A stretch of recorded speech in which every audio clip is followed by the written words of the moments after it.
Welcome to this explainer. Today, we're diving straight into a massive paradigm shift in how we read and understand the book of Job. We're going to be unpacking some truly profound insights from Dr. John Walton. Now, if you're familiar with this ancient text, you already know it deeply explores human suffering. But listen, we aren't here today looking for a quick band-aid for our pain. Instead, we are completely rewiring our underlying understanding of justice, of suffering, and ultimately of our relationship with God. So let's kick things off with a somewhat ridiculous question. Think about this for a second. Can you sight read a marathon? Obviously not, right? You wouldn't just wake up completely untrained and decide to go run 26 miles. In the same way, a pianist doesn't just sight read a highly complex masterpiece at a sold-out concert. And honestly, you really shouldn't wait until you're stranded on a dark, abandoned road to finally learn how to change a flat tire. Life's contingencies absolutely require preparation. If we wait until extreme hardship hits to figure out how we view God, we just won't have the capacity to learn those lessons in the moment. We have to prepare ourselves way before the storm actually hits. To actually do that preparation, we have got to stop treating the biblical text like a weekly checklist of action points. You know how it is. We so often want these quick fixes to just change our behavior and solve our immediate problems. It's kind of like trying to pay your immediate bills during a sudden financial crisis. But instead of action points, what we really need are thinking points. These are those deep, long-term perspectives that fundamentally change our underlying mindset. By building really good habits right now about who God is, we're essentially opening up a robust inner savings account of strength. And that is exactly what we'll draw upon when a crisis actually arrives at our doorstep. Which leads us to a massive, incredibly counterintuitive question. When life completely falls apart, we naturally turn to sacred texts like the book of Job, expecting, well, a warm embrace. We ask, does this book offer comfort? We desperately want it to soothe our wounds and just tell us that everything is going to be all right. But brace yourself, because taking a truly honest look at this text reveals something pretty shocking. Surprisingly enough, the text absolutely does not intend to comfort you. Seriously, think about it. Job receives zero comfort from his friends, who actually end up blaming him. He gets zero comfort from his family. And when God finally shows up in the whirlwind, he doesn't offer neat little explanations to answer any of Job's burning why questions. Even the final restoration at the end isn't some tidy bow that magically makes all the suffering perfectly okay. This book is simply not designed to bring you comfort. If we apply it looking for that warm hug, we're literally using the wrong tool for the job. So then, if we aren't getting comfort, what exactly are we getting? Well, we have to make a huge shift. We must move away from demanding explanations, which, let's be real, is exactly how we typically seek comfort, and instead move toward cultivating a radical acceptance of how God's world actually works. We find this acceptance by truly understanding the terms of God's control, rather than endlessly fixating on what we perceive as his limitations. Job teaches us to trust that our painful experience isn't just in vain, even when the explanation is completely withheld from us. To reach that high level of acceptance, we've got to rapidly unlearn some incredibly flawed thinking points about who God actually is. First off, God is not picayune. He's not this nitpicky micromanager standing by with a clipboard just waiting to criticize all our little failures.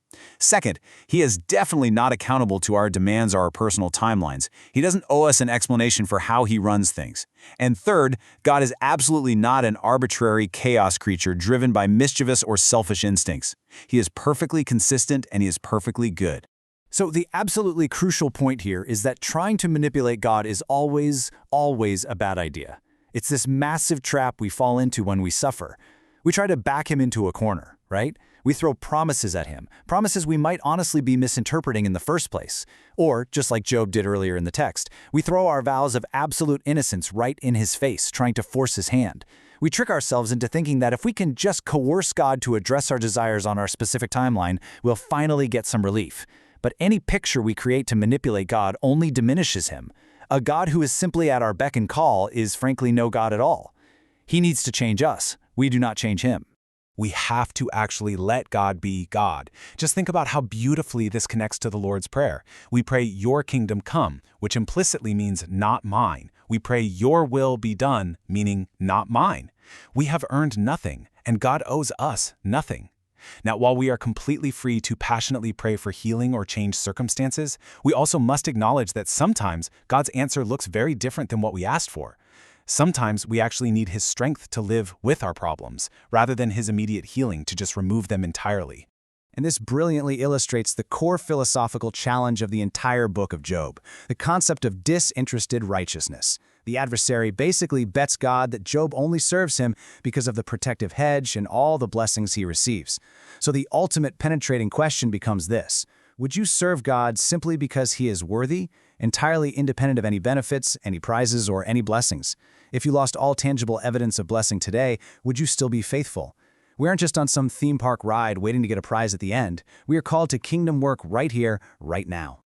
And you know, when we fully grasp this concept, it actually changes how we read the rest of the Bible entirely. Take 1 Peter 3:15, for example. This verse is so often used as a generic debate tactic for apologetics. But look at the actual context here. It's suffering. When Peter says to be prepared to give an answer for your hope, he's talking directly to people whose lives are visibly in shambles.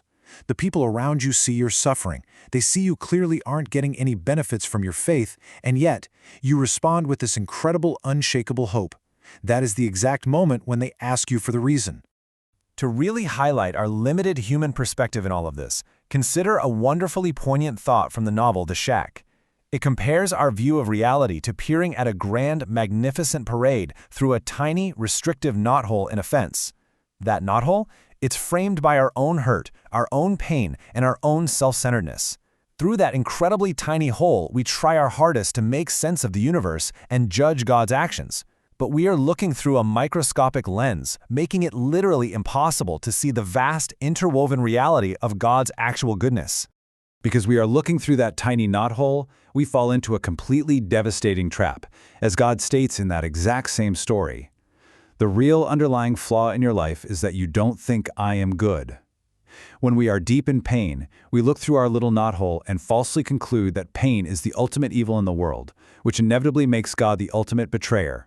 But if we truly, deeply knew He was good, and that all the messy processes of life are covered by that goodness, we would inherently trust Him, even without a clear explanation. But here is the massive catch. You cannot manufacture trust. You can't just grit your teeth, clench your fist, and decide to trust, any more than you can force yourself to be perfectly humble on command. Trust is the organic fruit of a relationship in which you deeply, securely know that you are loved. Because we start to doubt we are loved when life falls apart, we naturally fail to trust. Overcoming that desperate, burning desire for a mere explanation requires us to lean all the way back into that foundational relationship. We have to absolutely know we are loved in order to trust the goodness we cannot currently see.